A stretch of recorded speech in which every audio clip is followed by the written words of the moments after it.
The RMS Titanic was a marvel of human engineering. It was the largest ship of its time. The vessel was a floating palace of luxury and innovation. Built by the White Star Line, it was meant to be unsinkable. The ship was designed to be the ultimate in maritime travel. It boasted cutting-edge technology and lavish accommodations.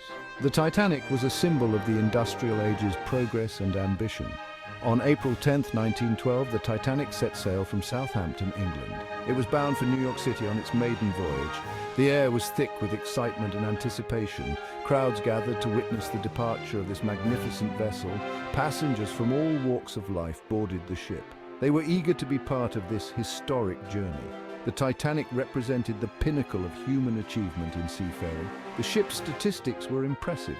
It measured 882 feet in length and weighed 46,328 tons. The Titanic could accommodate 2,435 passengers and 892 crew members. It was equipped with state-of-the-art safety features. These included watertight compartments and electrically sealed doors. The ship's designers believed these features made it practically unsinkable. This confidence would prove to be tragically misplaced. As the Titanic steamed out of port, few could have imagined its fate. The ship was the pride of the White Star Line. It was a testament to human ingenuity and ambition. The maiden voyage was to be a triumphant crossing of the Atlantic. Instead, it would become one of the most infamous maritime disasters in history. The story of the Titanic would captivate the world for generations to come. The Titanic's passenger list was a snapshot of early 20th century society. It included some of the wealthiest people in the world. These first-class passengers enjoyed unparalleled luxury. Among them were prominent figures like John Jacob Astor IV and Benjamin Guggenheim. They were industrial tycoons and pillars of high society. Their presence added to the ship's prestige and allure. The second-class accommodations were also impressive. They rivaled first class on other ships of the era. These passengers were often middle-class professionals and business people. They included teachers, clergy, and entrepreneurs. Many were emigrating to America in search of new opportunities. The second-class areas offered comfort and amenities beyond what most had experienced before. The majority of passengers traveled in third class or steerage. These were often immigrants seeking a new life in America. They came from various European countries. Many were Irish, Italian, and Scandinavian. Their accommodations were basic, but still an improvement over other ships. The Titanic offered them hope for a better future in the New World. Their stories of aspiration and courage were an integral part of the Titanic's legacy. The crew of the Titanic was equally diverse. It ranged from highly skilled officers to humble stokers. Captain Edward Smith was a veteran seaman with an impeccable record. The ship's musicians, postal clerks, and restaurant staff all had unique roles. They worked tirelessly to ensure the comfort and safety of the passengers. The crew's dedication would be put to the ultimate test in the ship's final hours. Life aboard the Titanic was a study in luxury and excess. The first-class areas were breathtaking in their opulence. Passengers enjoyed amenities like a swimming pool and Turkish baths. There was a gym equipped with the latest exercise machines. The grand staircase was a masterpiece of craftsmanship. It became an iconic symbol of the ship's splendor. First-class dining rooms served elaborate multi-course meals. The food was prepared by world-class chefs. The ship's public spaces were designed to impress. There were elegant lounges and smoking rooms. A Parisian cafe and a veranda restaurant offered variety. The Titanic even had its own onboard newspaper, the Atlantic Daily Bulletin. It kept passengers informed of world events. Social life revolved around these spaces. Passengers mingled, gossiped, and formed new friendships. The atmosphere was one of excitement and anticipation. Even in second and third class, the mood was upbeat. Many passengers were embarking on new adventures. They shared their hopes and dreams with fellow travelers. Impromptu musical performances were common in the evenings. People danced, sang, and celebrated their journey. The ship's smooth sailing added to the sense of security and optimism. Few could have imagined the tragedy that lay ahead. As the Titanic steamed across the Atlantic, life settled into a pleasant routine. Passengers enjoyed leisurely walks on the promenade deck. They marveled at the endless expanse of the ocean. Children played games and explored the ship's nooks and crannies. The crew worked efficiently behind the scenes. They ensured that every aspect of the voyage ran smoothly. The Titanic seemed to be living up to its reputation as the ship of dreams. Section 4. A fateful night. The collision and sinking. On the night of April 14, 1912, the Titanic's fate was sealed. The sea was calm and the sky clear. The ship was traveling at near top speed. Despite warnings of ice in the area, Captain Smith maintained course. At 11:40 p.m., lookout Frederick Fleet spotted an iceberg dead ahead. He rang the warning bell and telephoned the bridge. First Officer Murdoch ordered the ship to turn, but it was too late.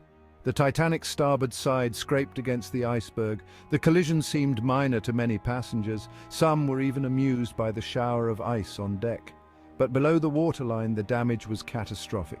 The iceberg had torn a series of holes in the ship's hull. Water began pouring in at an alarming rate. The Titanic's watertight compartments, designed to keep it afloat, began to flood. The ship's fate was sealed within minutes of the collision. As the severity of the situation became clear, panic began to set in. The crew scrambled to load the lifeboats, but there weren't enough for all passengers and crew. Women and children were given priority. Many first-class men chose to stay behind, displaying remarkable courage. In the chaos, some lifeboats were launched half-empty. The ship's band continued to play, providing a surreal soundtrack to the unfolding tragedy. Over the next 2.5 hours, the Titanic slowly sank into the freezing Atlantic. The ship's stern rose out of the water as it went down. Passengers and crew members clung desperately to whatever they could. At 2:20 a.m. on April 15th, the Titanic broke in two and disappeared beneath the waves. Over 1,500 people were left in the frigid water. Most would not survive the night. The unsinkable ship had met its tragic end. Section 5. Echoes of tragedy, the immediate aftermath. In the hours following the Titanic's sinking, the survivors huddled in lifeboats. They faced bitter cold and uncertainty. Distress signals had been sent out, but help seemed far away. The RMS Carpathia, captained by Arthur Rostron, raced to the scene. It arrived at 4 a.m., nearly 2 hours after the Titanic went down. The Carpathia's crew worked tirelessly to rescue the survivors. They pulled 705 people from the lifeboats and the icy water. As news of the disaster spread, the world reacted with shock and disbelief. The Titanic had been thought unsinkable. Its loss shattered public confidence in technology and progress. Newspapers ran sensational headlines. They struggled to convey the magnitude of the tragedy. In New York, crowds gathered outside the White Star Line office. They desperately sought news of their loved ones. The full list of survivors would not be known for days. The survivors' arrival in New York was a somber affair. The Carpathia docked at Pier 54 on April 18th. A crowd of 40,000 people waited in the rain. They hoped for news of friends and family. Many survivors were in a state of shock. They had lost loved ones and all their possessions. Relief efforts were quickly organized to help them. The tragedy had united people in grief and compassion. In the days that followed, investigations began. The US Senate and the British Board of Trade launched inquiries. They sought to understand how such a disaster could have occurred. Testimony from survivors and crew members painted a grim picture. It became clear that human error and overconfidence had played a significant role. The lack of sufficient lifeboats was a particular point of criticism. The investigations would lead to major changes in maritime safety regulations.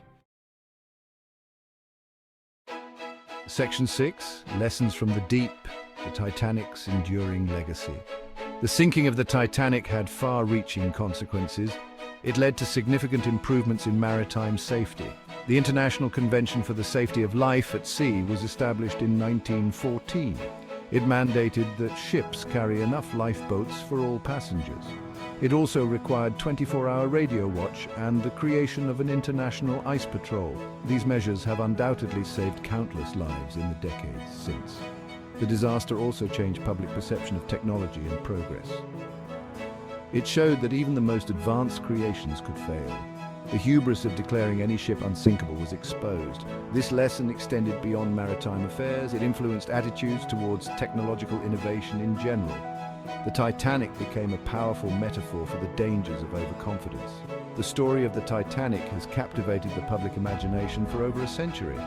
It has been the subject of countless books, films, and documentaries. The 1985 discovery of the wreck by Robert Ballard reignited interest. It provided new insights into the ship's final moments. The Titanic has become a cultural touchstone.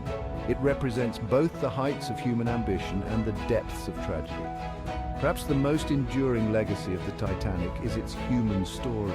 It is a tale of courage, sacrifice, and the fragility of life. The actions of those aboard, both heroic and cowardly, continue to inspire and caution us. The Titanic reminds us of our shared humanity in the face of disaster. It stands as a memorial to those who lost their lives and a testament to the resilience of the human spirit. The story of the Titanic will likely continue to fascinate and educate generations to come.